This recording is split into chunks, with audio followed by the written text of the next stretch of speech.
மணப்பெண்ணின் பிரத்யேகமான திருமணம். விவாஹா தி சென்னை சில்க்ஸ். ஆச்சி பாதாம் ட்ரிங்க். ஆச்சி பாதாம் ட்ரிங்க் ஒன்னு வாங்கினா ஒன்னு ஃப்ரீ.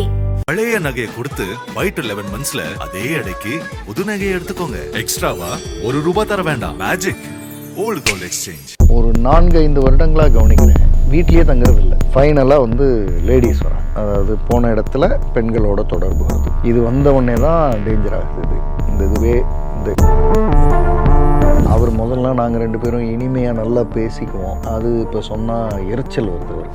நிறைய திரைப்படங்களில் ஒரு லைன் வரும், அதை நான் செஞ்சிருக்கவே வேண்டியதில்லை, அங்கே தான் என் வாழ்க்கை மாற ஆரம்பிச்சது. அது 3 மணி நேரம் ஓடும். ஏடா நீ செய்யாமல் போனதுக்கு நாங்கள் ஏடா 3 மணி நேரம் பார்க்குறோம். அதே மாதிரி தான் நம்ம வாழ்க்கையும். நிறைய ஆண்களுக்கு பிரச்சனை தான். நிறைய ஆண்களோட மனதில் என்ன இருக்குன்னா, குழந்தைங்களுக்கு செய்ய வேண்டியதை செஞ்சாச்சு, மனைவிக்கு இடம் வாங்கி கொடுத்துட்டேன், 40 வயசில் குழந்தை பிறந்ததுக்கப்புறம் நானே எங்கள் அப்பாவை எவ்வளோ படுத்திருக்கேன் அப்படின்னு அந்த இடத்துக்கு வரும்போது தான் வாழ்க்கை தொடங்குது. உங்கள் 2 பேருக்கு இடையில் தாம்பத்தியம் அப்படின்ற ஒன்று இருக்கு இல்லையா, இன்டிமேசி, அது என்னவாயிடும்? அது ஒரு 6 வருஷமாக இல்லை சார். நம்ம வந்து அம்மா அப்பா ஆனதும் கணவன் மனைவியை மறந்துடுறோம். ஆச்சரியம் என்னன்னா, கணவன் மனைவியாக இருந்ததுனால தான் அம்மா அப்பா ஆனோம். இன்டிமேசி, தாம்பத்தியம், இது எல்லாமே வெறும் செக்ஸ் இல்லை, ஒரு விதமான புரிதல்னு ஒன்று இருக்கு.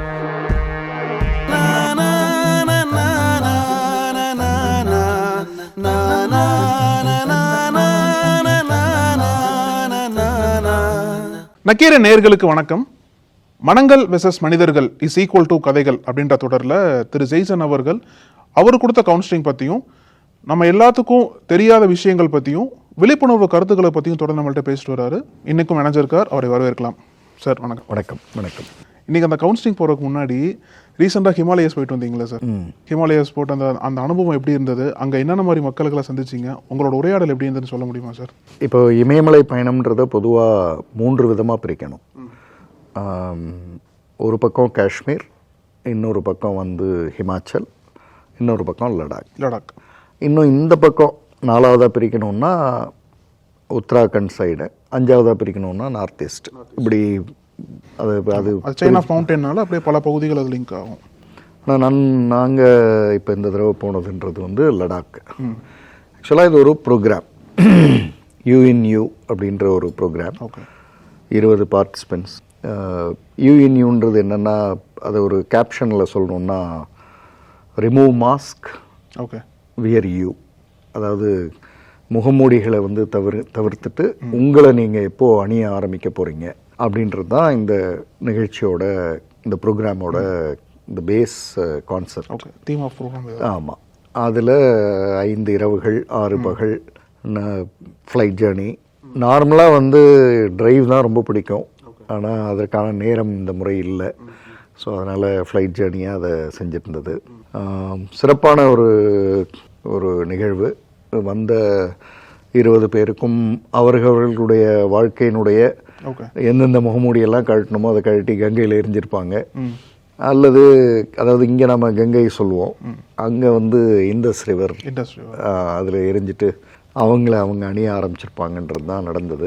இன்னொரு ஸ்பெஷலான நிகழ்வு வந்து என்னுடைய பிறந்தநாள் அன்னைக்கு, அதாவது மே 28, நான் அங்கே இருக்கிறத வந்து ரொம்ப விரும்புவேன். என்ன காரணம் ஏன்றதெல்லாம் தெரில, என்னவோ பிடிக்குது. அதனால் அப்படி இருக்கும் பொழுது இந்த முறை புத்தகம், நான் எழுதின புத்தகத்தையும் அங்கேயே மொனாஸ்ட்ரியில் வந்து லான்ச் பண்ணதுன்றது மனசுக்கு நிறைவு. லான்ச்ன்றதை கூட இன்னும் சிறப்பாக சொல்லலாம்.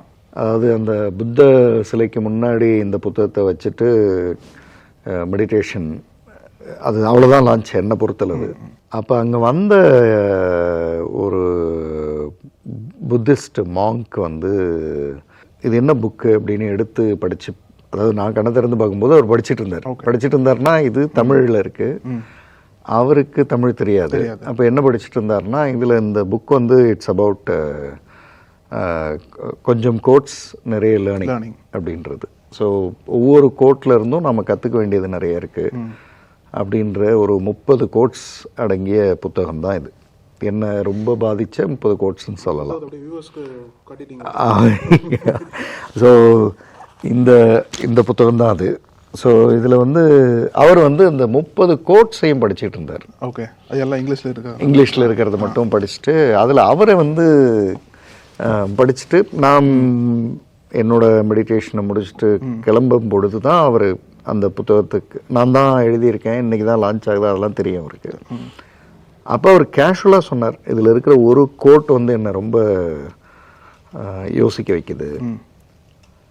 அதாவது பாடி வந்து எந்த கண்டிஷனுக்கும் வந்து பழகிரும். Okay. It is the mind that we have to convince அப்படின்னு ஒரு கோட் இருக்குது. பாடி வில் ஆட்டோமேட்டிக்கலி அடாப்ட் ஆகிடும். மைண்டை தான் நம்ம கன்வின்ஸ் பண்ண வேண்டியிருக்கு அப்படின்னு ஒரு கோட் வந்து அதில் இருக்குது. அது அவரை வந்து இது this makes me thinking about it again and again, because that's what we do. But still we don't know this is what we are doing kind of அப்படின்ற இடத்தை நோக்கி அவர் பேசினது அதெல்லாம் கொஞ்சம் ஸ்பெஷல். அதாவது இப்போ நம்ம ஒரு புக் லான்ச்சுனா நம்ம நார்மலாக என்ன பண்ணுவோம், இங்கே வந்து ஹிக்கின் பாதம்ஸ்லையோ இல்லை எங்கேயோ ஒரு இடத்துல இப்படி பண்ண போகிறோம்னு நிறைய பேரை கூப்பிட்டு பண்ணுவோம். ஆனால் அங்கே வைக்கும்போது ரேண்டம் மாங்க் வந்து எடுத்து அவருக்கு அதில் ஒரு கோட் பிடிச்சு பேசுறதுன்றது தான் உண்மையான லான்ச் மாதிரி எனக்கு மனசில் பட்டது. ஐ திங்க் அந்த ரேண்டம் மார்க் தான் உங்களோட மேபி. அதனால தட்ஸ் வாட் ஐ டிட். ரொம்ப சந்தோஷமான பயணம், திரும்பி வந்தாச்சு. Okay. So I hope all participants are happy. Happy to meet you after this Himalayan visit sir. கண்டிப்பாக டெஃபினட்டாக வந்து அங்கே இருக்கக்கூடிய மக்கள்கிட்ட வந்து தொடர்ந்து உரையாடிட்டு இருப்பீங்க இல்லையா? ஆமாம். ஸோ அந்த அனுபவங்கள் கொஞ்சம் சிறந்த பகிர முடியுமா? அதாவது எந்த விதமான இப்போ நம்ம சிட்டி அப்படின்றதுக்கும் ஹிமாலயாஸ் அதுவும் ரூரல் லடாக் அப்படி வச்சுக்கோமே, என்ன வித்தியாசம் அப்படின்னா இங்கே நமக்கு எல்லா கன்வீனியன்ஸும் ஒரு ஒரு ஜஸ்ட் ஒரு காலில் வந்துடும். அங்கே எந்த கன்வீனியன்ஸுக்கும் நீங்கள் ஒரு 200 கிலோமீட்டர் ட்ராவல் பண்ணணும். அப்போனா எதுவுமே எனக்கு சீக்கிரம் கிடைக்காது. டாக்டர் இருக்க மாட்டாங்க, நீங்கள் தான் உங்களுக்கு டாக்டர் ஆகணும் ஃபஸ்ட்டு. உங்கள் வண்டிக்கு மெக்கானிக் இருக்க மாட்டார், உங்கள் வண்டிக்கு நீங்கள் தான் ஃபஸ்ட்டு மெக்கானிக். ஸோ நடக்கிற அத்தனை விஷயத்துக்கும் நீங்கள் தான் ஃபஸ்ட்டு. அப்படி தான் நீங்கள் உங்களை தயார்படுத்திக்கணும். இங்கே நமக்கு எல்லாமே அவைலபிள். ஆனால் ஆச்சரியம் என்னென்னா இங்கே நாம் ஸ்ட்ரெஸ்டாகவும் அங்கே மக்கள் ஃப்ரீயாகவும் இருக்காங்க. ஆமாம். அந்த மக்களுக்கு வந்து இயற்கை மேலே ஒரு அசாத்தியமான நம்பிக்கை.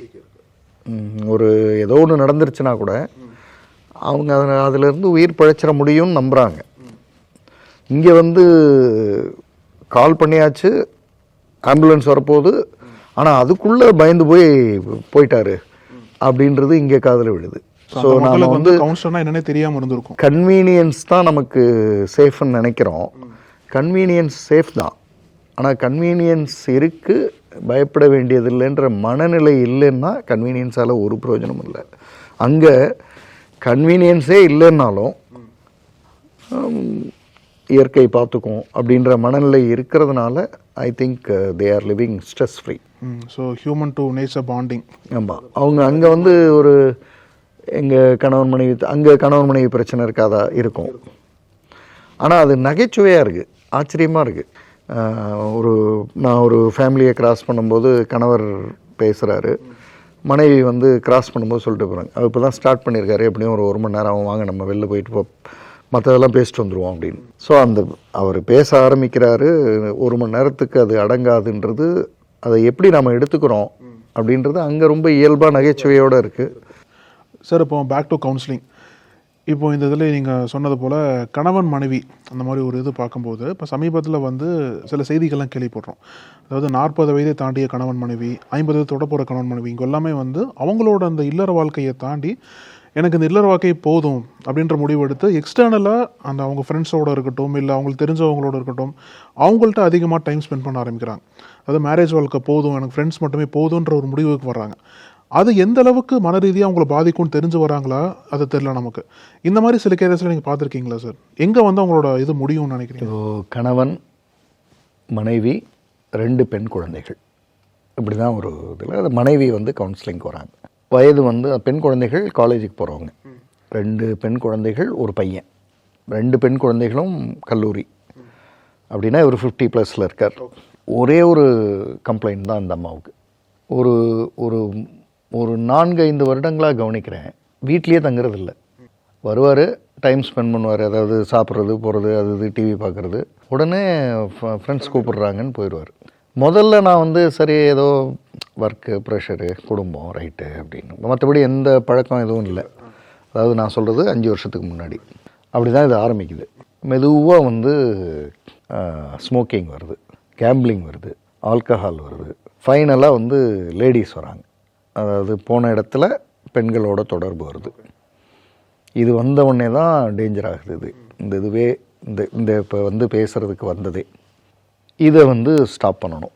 தான் இவங்களுடைய என்ன பண்ணுறதுன்னு தெரியலை. இறந்துடலான்னு நினச்சேன்.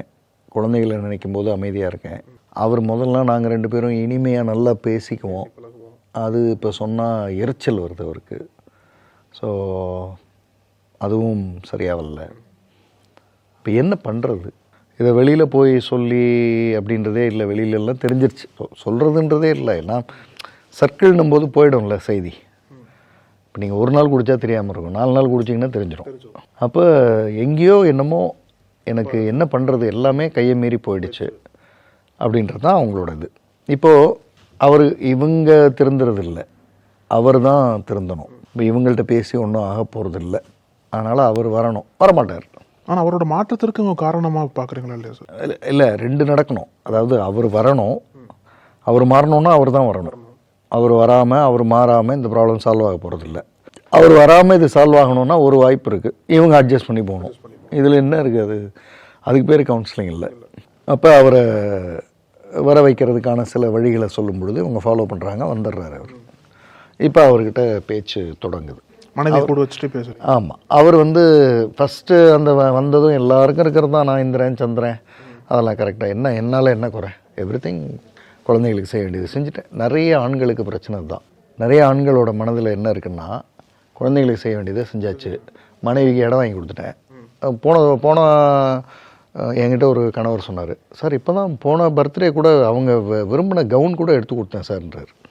அவங்களுக்கு அது வந்து அவங்க என்ன விரும்புகிறாங்களோ அதை செஞ்சிட்டோம். அதுக்கு மேலேயும் ஃப்யூச்சருக்கு கொஞ்சம் அதெல்லாம் செஞ்சு வச்சுருக்குறோம். என்னோட கடமை முடிஞ்சு, அவ்வளோதான். அப்புறம் என்ன, நான் என்ன விடுங்க, நான் என்ன அப்படி அந்த ஒரு இதில் இருக்கார் அவர். நான் அவர்கிட்ட கேட்டேன், உங்கள் கடமையெல்லாம் முடிஞ்சிருச்சா? முடிஞ்சிருச்சு. அப்போ உங்கள் கடமையெல்லாம் முடிஞ்ச மாதிரி உங்கள் மனைவியோட கடமையெல்லாம் முடிஞ்சிருச்சா? அவங்கன்னா அவங்க குழந்தைங்க திருமணம் ஆகிற வரை அவங்களுக்கு கடமைகள் இருக்குது. ரைட்டு, திருமணம் ஆகிடுச்சின்னு வச்சுக்குவோம், அவங்க கடமையெல்லாம் முடிஞ்சிருச்சா? திருமணம் ஆகிடுச்சுன்னா அவங்களுக்கும் கிட்டத்தட்ட முடிஞ்சிருச்சு தான், அவ்வளோதான். அப்புறம் ஏதாவது குழந்தை பிறந்தா கூப்பிட்டா போகிறோம் வரப்போகிறோம், வேறு என்ன அப்படின்னு. அப்போ உங்கள் குழந்தைகளுக்கு திருமணம் ஆனதுக்கப்புறம் உங்கள் மனைவியும் உங்களை மாதிரியே வெளில போகலாம், ஃப்ரெண்ட்ஸோடு இருக்கலாம், மெதுவாக ஸ்மோக்கிங் ஆரம்பிக்கலாம், அப்புறம் கேம்லிங் பண்ணலாம், ட்ரிங்க்ஸு, முடிஞ்சால் தொடர்புகள் அப்படின்னா அமைதியாகிட்டார். ஷாக்காக இருக்கவருக்கு இல்லை அது. அப்போ அதுதான் நமக்கு அட்வான்டேஜ். ஆணுக்கு ஒரு அட்வான்டேஜ் இங்கே தான் வருது. ஆணுக்கு ஒரு பெரிய பிரச்சனை என்னென்னா, உனக்கு தேவையானதை செஞ்சாச்சு, குழந்தைங்களுக்கு தேவையானதை செஞ்சாச்சு, உனக்கு இடம் கூட வாங்கி வச்சுட்டேன். அவர் அப்படி தான் பேசினார். அந்த ஒரு சார் ஒரு நல்ல மெயின் ஏரியா சார், எனக்கு தெரிஞ்ச ஒரு நானே இல்லைன்னு வைங்களேன், மேடம் வந்து எப்படி பார்த்தாலும் ஒரு 15 கோடி வரும். இன்னும் அவர் வந்து ஃபினான்ஷியலாக செட்டில் பண்ணதை தான் பெரிய விஷயமாக பேசிகிட்டு இருக்காரே தவிர, there is a famous saying in English, life begins at 40. அப்படின்னா உங்களுக்கு வயசு வந்து 13, அவருக்கு 53ன்னு வச்சுக்குவோம். 13, 40 தான் வாழ்க்கையே தொடங்கியிருக்கு. ஏன் சார் இப்படி 40 வாழ்க்கைன்னா? அப்போ அது வர ஃபஸ்ட்டு 20 வாழ்க்கையே இல்லை. அது வந்து பேரண்ட்ஸ் சொல்கிறாங்க, நம்மளும் புரியாமல் ஆடுறோம். 20லேருந்து 40 இருக்குல்ல, அப்போ தான் வாழ்க்கை. என்னடா இது, எங்கள் அப்பாலாம் எப்படி இந்த செலவெல்லாம் மேனேஜ் பண்ணாருன்னு 30 வயசில் தான் யோசிப்பான். 40 வயசில் குழந்தை பிறந்ததுக்கப்புறம், அல்லது குழந்தை அந்த 10 வயசு நான்லாம் எங்கள் அப்பாவை எவ்வளோ படுத்தியிருக்கேன் அப்படின்னு அந்த இடத்துக்கு வரும்போது தான் வாழ்க்கை தொடங்குது. அப்போ இப்போ ஒரு 13 வருஷமாக தான் உங்கள் வாழ்க்கையே தொடங்கியிருக்கு. இப்போ தான் நீங்கள் குடும்பத்தில் இருக்கணும். ஆனால் குடும்பத்தை விட்டு இல்லை சார், நம்ம குடும்பத்தை என்ன சார் பண்ண போகிறோம், எல்லாம் சேலரி ஏர்ன் பண்ணுறோம், நல்லா அவங்கவுங்களுக்கு செஞ்சிட்டோம், வேறு என்ன குடும்பத்தில் என்ன. நான் இதுவரை அவர்கிட்ட பேசிகிட்டு இருந்து மெதுவாக மேடம்கிட்ட 2 பேருக்குமே கேட்கணும் இந்த கேள்வியை, அதனால் கேட்குறேன். உங்கள் 2 பேருக்கு இடையில் தாம்பத்தியம் அப்படின்ற ஒன்று இருக்குது இல்லையா, இன்டிமேசி, அது என்னவாயிருக்கு? அது ஒரு கொஞ்சம் யோசிச்சு டக்குன்னு சொல்ல முடியாது இல்லையா, கொஞ்சம் அப்படி இப்படின்னு யோசிச்சு ஃபைனலாக வந்து அது ஒரு 6 வருஷமாக இல்லை சார். சாப்பிட வரேன் வீட்டுக்கு, உங்களுக்கு தேவையானதெல்லாம் செஞ்சுட்டேன், எனக்கு இங்கே ஒன்றும் இன்டிமேசிலையும் ஒன்றும் வேலை இல்லை. அப்போ நான் ஏன் இங்கே இருக்கணும்? நான் ஒன்றும் டிவி பார்க்கணும், எனக்கு பிடிச்சிருந்தா மேட்ச் பார்ப்பேன், இல்லைன்னா போய் என் ஃப்ரெண்ட்ஸோடு இருப்பேன். அப்படி தானே அப்படி ஒரு ஆண் யோசிக்கிறது தப்பு. ஆனால் அப்படி தானே ஒரு ஆண் யோசிப்பான். அப்படி தான் சார் இவங்க இப்போது அமைதியாகிட்டாங்க. ஏன்னா ஏதோ ஒரு டைமில் இவங்க தான் இனிமேலாம் இன்டிமேசி இல்லை அப்படின்னு ஸ்டாப். பெண்கள்கிட்டையும் இந்த பிரச்சனை இருக்குது.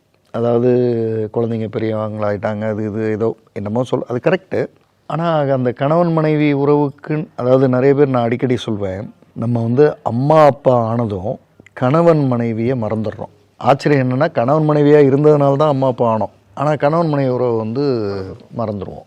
அதை ரீஎஸ்டாப்ளிஷ் பண்ணணும். இன்டிமெசின்றது வந்து இங்கே நிறைய தவறாக புரிந்து கொள்ளப்படுகிற டேர்ம்ஸ் இருக்குது.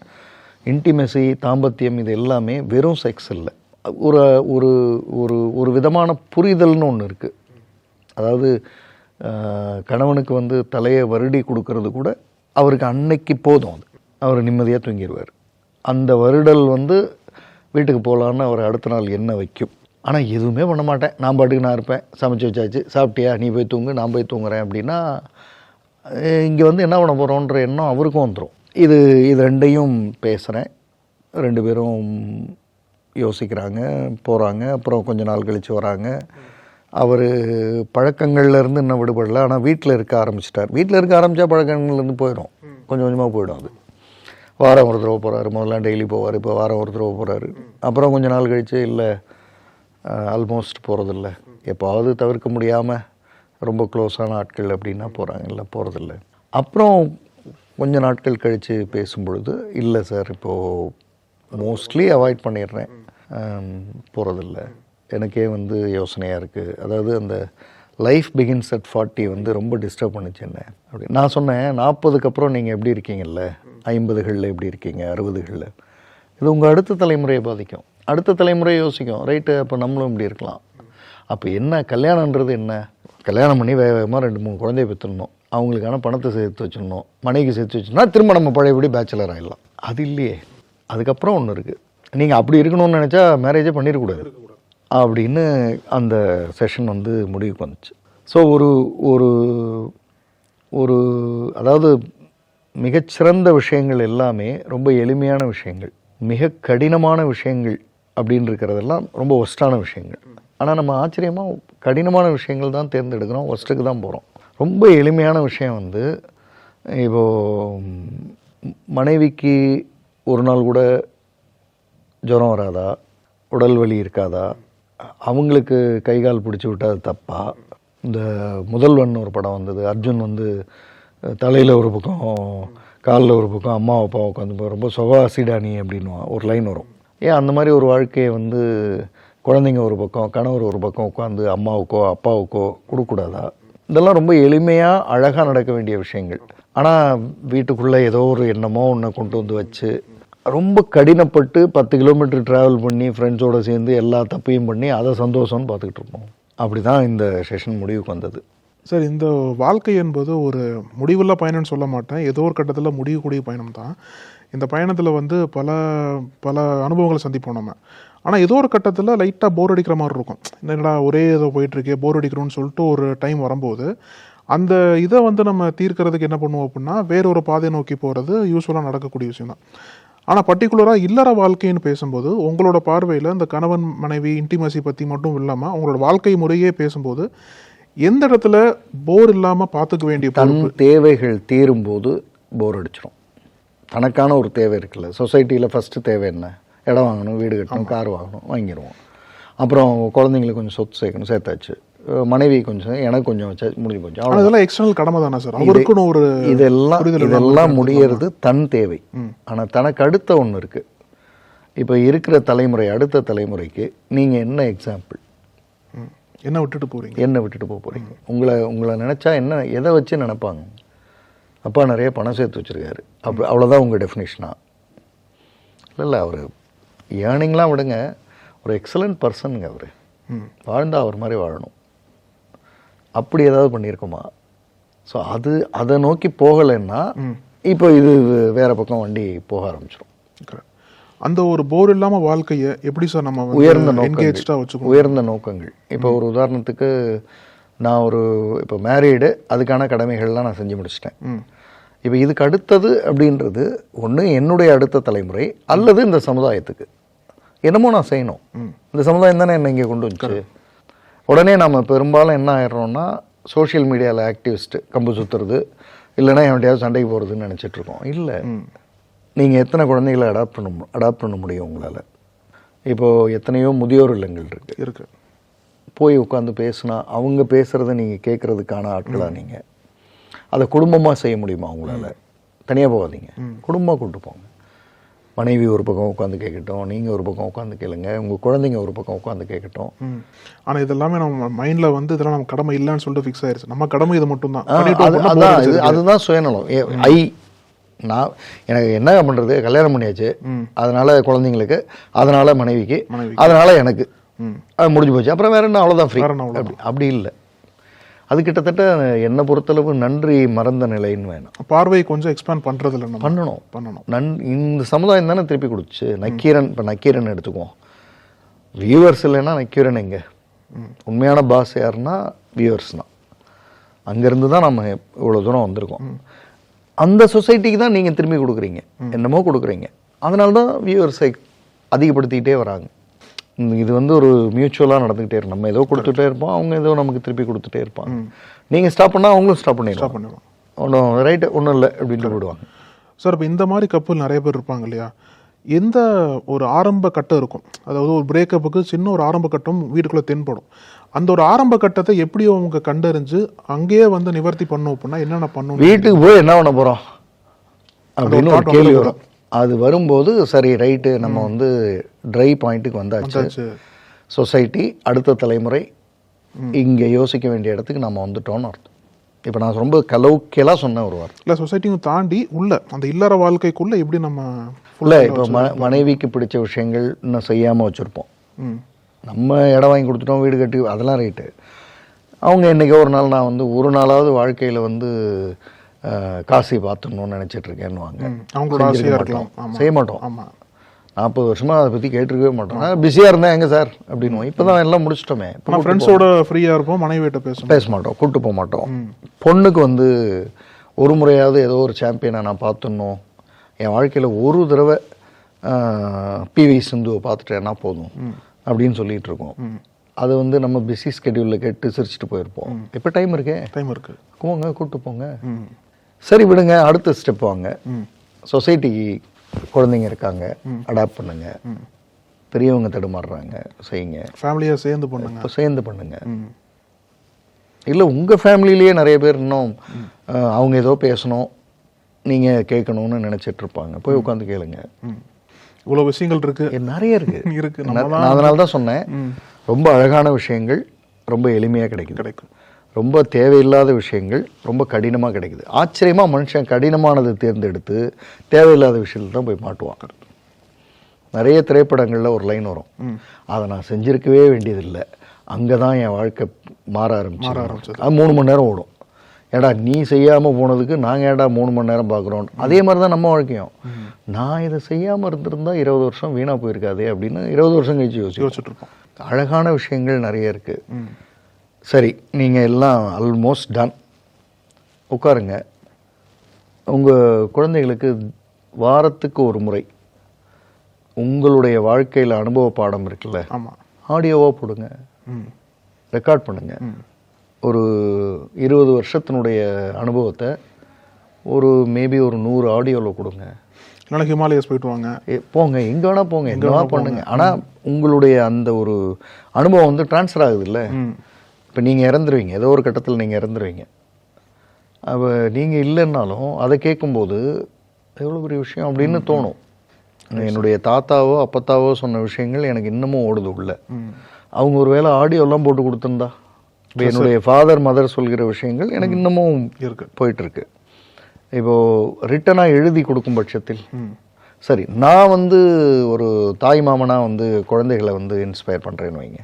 இப்போ நான் பேசுகிறது, இப்போ என்னுடைய சிஸ்டரோட பையன் ஒரு தடவை சொன்னான், மாமா நீங்கள் வந்து நக்கீரனில் பேசுகிறத நான் கேட்டேன் அப்படின்னு. இப்போ இப்படி யோசிச்சு பாருங்களேன், ஏதோ ஒரு நாள் நானும் இல்லாமல் போவேன் லைஃப்பில். அப்போ அவன் கேட்பான் அதை, அல்லது குழந்தைங்க கேட்கும். அப்போ இப்படியெல்லாம் இவ்வளோலாம் சொல்லியிருக்காங்க அப்படின்றது காலத்துக்கும் தானே இருக்கும். கரெக்ட். அது மாதிரி ஏதாவது ஒன்று கொடுத்துட்டு போங்கன்ற. டெஃபினட்டாக சார். ஸோ நீங்கள் என்ன கொடுக்க போகிறீங்க சார்? படமா என்னென்ன பேட்டி கொடுக்க போகிறீங்க உங்களோட? இல்லை, இப்போ நேற்று ஒரு இந்த ஆட்டோவில் போகும்போது ஒருத்தரை சந்தித்தேன், நாகர்கோயில் சுபாஷ். அவருக்கு நான் சுபாஷ்னோடனே நான் சபாஷ்னேன், சிரிச்சிட்டு 2 பேரும் சிரிச்சிட்டோம். அவர் சும்மா ஒரு 7-8 நிமிஷம் தான் இருக்கும். ஓகே. ஆச்சரியமாக இருக்குது வாழ்க்கை. அதாவது 7-8 கார் வச்சுருந்துருக்காரு. கோவிட் டைமில் எல்லாம் லாஸ்ன்ற இடத்துக்கு போயாச்சு. ஆட்டோ ஓட்டுறாரு, இப்போ சென்னையில் இருக்கார். நான் ஒரு அந்த டியூ என்னமோ இருக்குது சார், அதை கொஞ்சம் கட்டிட்டேன்னா நான் ஃப்ரீ. பொதுவாக வந்து சார் வாழ்க்கையில் அன்சர்டனிட்டி நிறையா இருக்கிறதுனால நான் வந்து கமிட்மெண்ட்டு கொடுக்கறதுக்கு பயந்து திருமணம் பண்ணிக்கல. ஓகே. திருமண லைஃப் வேணாம், சிங்கிள் அப்படி போயிட்டேன். ஏன்னா பண்ணால் ஒழுங்காக இருக்கணும், கடைசி வரை இருக்கணும். இல்லைன்னா ஒழுங்காக நம்ம இதுனா நான் பாட்டு ஓட்டுறேன் போகிறேன், ஏதோ தூங்கிக்கிறேன், ஒன்றும் பழக்கம் ஒன்றும் இல்லை, நல்லா இருக்கேன். அவரை தான் நம்ம இப்போ பேசின மனிதர்களுக்கு உதாரணமாக. ஒன்று செஞ்சால் ஒழுங்காக இரு கடைசி வரை, நம்பிக்கை இல்லை போனால் செய்யாதீங்க, இல்லை செய்யாமல் இருக்கணும். செஞ்சுட்டு செய்யாமல் இருக்க முடியாது, அது ஒன்றும் பண்ண முடியாது. அது நீ அதாவது இறப்பு வர அந்த வீடு தான் ஃபஸ்ட்டு என்ட்ரி, லாஸ்ட் என்ட்ரி இல்லை, ஃபஸ்ட் என்ட்ரி வீடு தான். அங்கே செய்ய வேண்டியது நிறைய இருக்குது. இப்போ இவர் வந்து செய்யலை, அவர் வாழ்க்கையை என்னமோ வாழ்ந்துக்கிறாரு. நம்ம அப்படி இல்லையே, செஞ்சுருக்கோம். அதனால் அதை யோசிப்போம். டெஃபினட்டாக சார். ரொம்ப நன்றி சார். யா, தேங்க்யூ. நக்கீரன் டிவிக்கு சப்ஸ்கிரைப் செய்யுங்கள். உங்கள் ஆதரவே எங்கள் பலம். ஆசிரியர்களுக்கு நண்பனாகவும் மாணவர்களுக்கு ஆசானாகவும் திகழும் தேர்வு வழிகாட்டி. ஒவ்வொரு பாடத்திற்கும் அனுபவமிக்க ஆசிரியர்களின் துல்லியமான தெளிவான விடைகள். CNC இருக்கு, தேர்வு பயம் எதற்கு? இது தீரன் பப்ளிஷிங் ஹவுஸ் விற்பனை வெளியீடு.